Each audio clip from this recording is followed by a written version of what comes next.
Evet sevgili izleyicilerim, yaklaşık bir haftadan beri kuru öksürükle mücadele ediyoruz. Hem kızım Betül hem ben kuru öksürüğe bir türlü çözüm bulamadık. İçmediğimiz öksürük şurubu kalmadı, zencefili kullandık, birçok şey kullandık ama geçiremedik. Benim rahmetli ninemde kalan bir deneyim var, onu sizlere paylaşmak istiyorum. Lütfen izledikten sonra kanalıma abone olmayı unutmayın, yorumunuzu eksik etmeyin.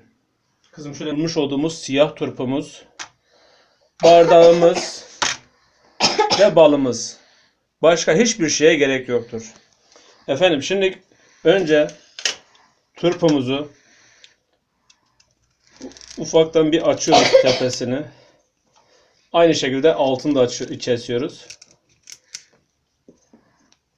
Şimdi turpumuzun içini oyuyoruz. Şöyle bir dolma oyar gibi düşünün ama derin oymuyoruz. Bal kendiliğinden oyup onu aşağı özünü çıkartacak. O özünde biz kaşıkla içeceğiz. Yalnız yaklaşık bu özün çıkması 10 saati buluyor. Evet. Şu an içini oyduk. Dibi de gördüğünüz gibi. Burada balımız süzülerek altta damlacıklar halinde bardağımıza sızacak. Biz de onu alarak kaşıkla içeceğiz. İnşallah Allah'ın izniyle şifa bulacağız.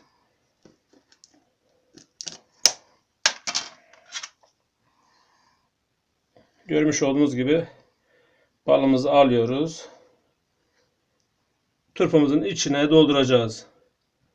Ağzına kadar dolduralım.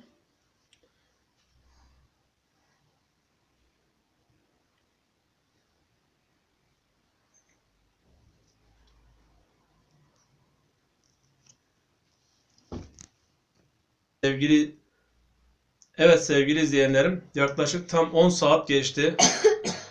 Turpumuzdaki değişiklikleri göreceksiniz. Balımız süzülmüş. Balımıza yakından bakabilirsiniz. Balımız süzülmüş. Tabanında damlacıklar oluşuyor. Bu damlacıklar bardağımızın içine damlıyor. Fazla birikmemiş. Ama bu bugün öksürüğü kesecek kadar yeterli. İnşallah Allah'ın izniyle yarına öksürük diye bir şey kalmayacak. Evet, ilk denemesini kızımda yapıyorum. Evet, bu arada kızım Betül bir haftadan beri kuru öksürükle mücadele ediyor. Öksürük şuruplarını denedik, zencefilleri denedik. Hiçbirinden çözüm bulamadık. Yakından bakabilirsiniz.